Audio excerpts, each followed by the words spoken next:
You know, when it comes to positive thinking and the way you really want to energize yourself, you have to understand that it comes from within.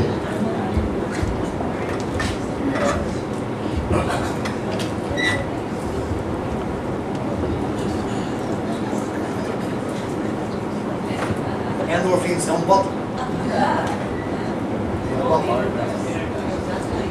I think also that another thing that I'd like to emphasize a little bit on, and you see, it's important for you to understand that you are in charge of your life.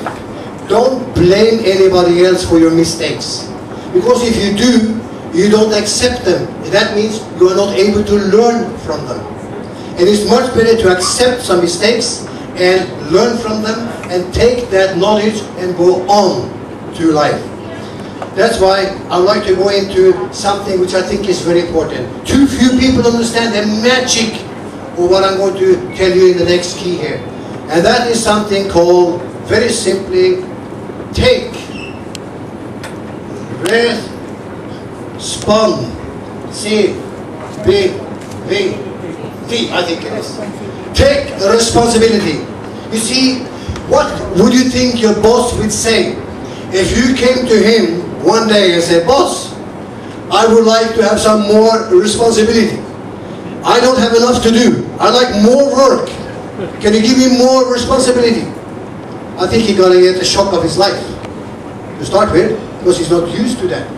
He's used to that people try to avoid the responsibilities. But if you take it on, I can guarantee you, you will be better all the times. I have a formula, I call it a formula for salary increase. And I can guarantee you, anyone who follows my formula will get a salary increase. There's no exception. And I don't care where you work, I don't care what you do, whether you're self-employed or work for other people, when you apply this knowledge here and my formula, you will get a raise in salary. Would you like to know what it is? Yes. But before I tell you, I'm going to tell you where it comes from. In fact, the guy I learned it from, I read it in a book, it was a journalist interviewing the richest guy in America those days, many years ago, and he was called Nelson Bunker Hunt, and he was an oil billionaire from Texas. And the journalist that was interviewing him asked the following question: "How come, Mr. Hunt, that you are so rich? Is there a secret that you can teach us so we can become rich too? So I can write about that in my paper." And say, "Yes, it is very simple. I can give you the formula for all richness you want.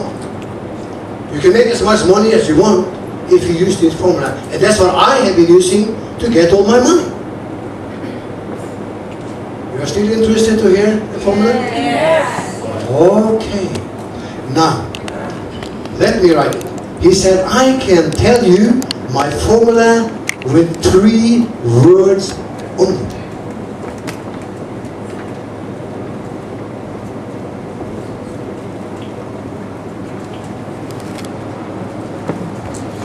Are you still interested in 3 words? Okay, then I'll give it to you.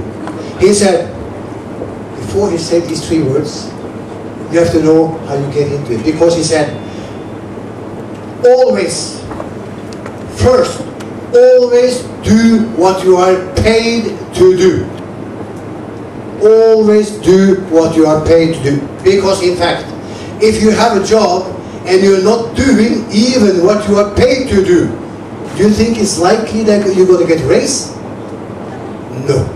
Nobody will give you a raise if you're not even doing what you're paid to do. So that's the prerequisite before you get to the 3 words. He said, first, you do what you're paid to do, and here comes the 3 words. Are you ready? Yeah. And some extra. And some extra. You didn't look too enthusiastic about it. Didn't you understand it? Well, let me tell you something. You see, some people, they can't understand that that can be a formula for success. They can't understand and get into their heads that that is, and nothing else is, the formula for a raise in salary. I can guarantee you, it works for everybody. You see, let's say that I have two people working for me. One, he's doing less than he's paid to do. The other one is always early, always work hard with a smile and are positive, and works late without me asking anything.